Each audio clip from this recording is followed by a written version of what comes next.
side are almost a little disappointed it got overturned, because guess who the responsibility falls to now? The states. Legislators. We always could blame the Supreme Court, say, oh, well, we would deal with that, but that court, we can't because the Supreme Court. Well, now it's on us, and we must match the courage of the Supreme Court. The Supreme Court, that leak happened by design.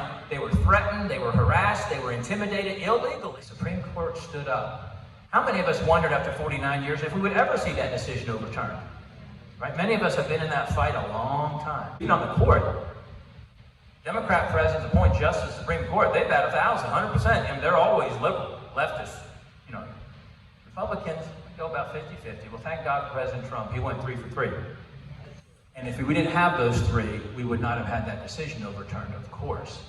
But we need to step up and match it. So I'm leading the fight on the House floor for what's called the discharge petition of the Life at Conception Act. Let me clarify that. The Life at Conception Act is sponsored by my friend Alex Mooney from West Virginia. I'm a co-sponsor. The first bill that I signed on to when I got to D.C. a year and a half ago. And it does 2 things. It recognizes the science that life begins at conception. I almost never have a Democrat or a lefty even dispute that anymore. They just say, well, I just think a woman should be able to take it anyway. So it recognizes the science of life at conception. And then number 2, it says it deserves protection under the 14th Amendment. So why not win on those issues, being bold on life? That's why I'm leading that, because it's just the right thing to do. And by the way, some things are right to do just because they're right to do, whether or not they're right in the polls or not. But we showed last November, I will remind you, the Democrats tried to make that election about abortion. Everybody knew the Supreme Court decision was coming forward. And the Dems tried to nationalize on abortion, and we won in Purple, Virginia. So we can win this fall, too. The Democrat Party is an evil to be defeated. It's an evil to be defeated. That's what it's become. It's not a party to work with anymore. It's an evil that must be defeated. It's an evil that hates the country, that hates the founders, that hates the Constitution, is trying to transform and destroy America.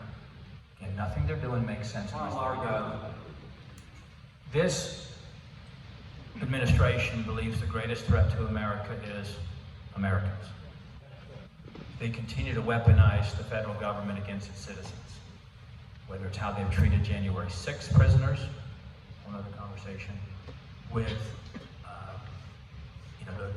how they've treated parents who show up at school board meetings, whether it's weaponizing and increasing the IRS to go after citizens, whether or not they take unprecedented action to send the FBI to the president's home, which is, of course, nothing like that's ever happened in Europe. And it's my speculation, and you guys can speculate the same, and I'm sure many of you probably do similarly, but they've decided they're going to go for broke to try to take down this president, to try to keep him from ever running again, try to so tarnish him, because they know if he runs and wins, their goose is cooked.